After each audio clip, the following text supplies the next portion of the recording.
বলিউডের পাশাপাশি হলিউডের সিনেমায়ও অভিনয় করেছেন ঐশ্বরিয়া রায়, কিন্তু ক্যারিয়ারে তিনি হলিউডের একটি সিনেমায় অভিনয়ের সিদ্ধান্ত বাতিল করেছিলেন এ কারণে সিনেমার গল্প দৃশ্য ছিল। পরে সে সিনেমায় অভিনয় করেছেন অ্যাঞ্জেলিনা জোলি এবং সেটি সুপারহিটও হয়েছিল।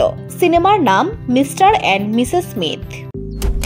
মালয়েশিয়ান প্রযুক্তিতে তৈরি অত্যাধুনিক cleaning machine modern vacuum cleaner যে কোনো ধরনের ধুলো ময়লাকে পরিষ্কার করে ঘরকে করে তুলুন চকচকে ও আকর্ষণীয়।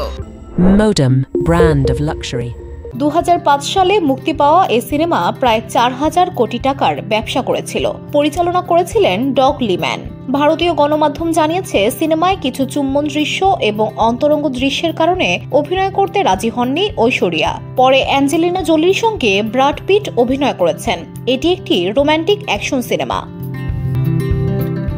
VOD Bangla news desk.